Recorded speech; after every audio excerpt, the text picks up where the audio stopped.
सत्य पर कुछ चर्चा चल रही थी कि मैं भी आ गया हूँ।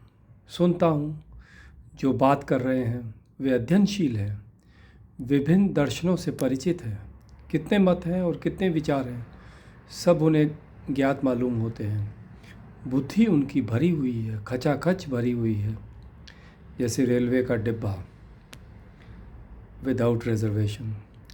सत्य से तो नहीं, सत्य के संबंध में औरों ने जो कहा है उससे, जैसे औरों ने जो कहा है उस आधार से भी सत्य जाना जा सकता है। सत्य जैसे कोई मत है, विचार है और कोई बौद्धिक तार्किक निष्कर्ष है। विवाद उनका गहरा होता जा रहा है और अब कोई भी किसी की सुनने की स्थिति में नहीं है। प्रत्येक बोल रहा है पर कोई भी सुन नहीं रहा है। पार्लियामेंट जैसी चर्चा लग रही है। मैं चुप हूँ, फिर किसी को मेरा स्मरण आता है और वे मेरा मत भी जानना चाहते हैं। मेरा तो कोई मत नहीं है। मुझे तो दिखता है कि जहाँ तक मत है वहाँ तक सत्य नहीं है।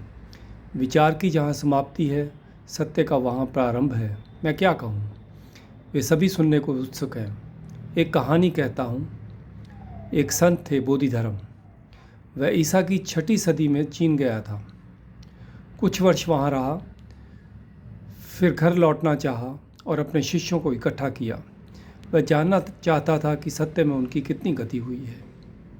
उसके उत्तर में एक ने कहा, मेरे मत से सत्य स्वीकार अस्वीकार के अतीत है।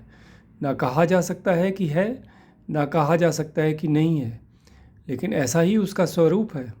बोधिधर्म बोला, तेरे पास मेरी चमड़ी है। दूसरे ने कहा, मेरी दृष्टि में सत्य अंतर्दृष्टि है। उसे एक बार पा लिया तो पा लिया, फिर उसका खोना नहीं है। बोधिधर्म बोला, तेरे पास मेरा मांस है।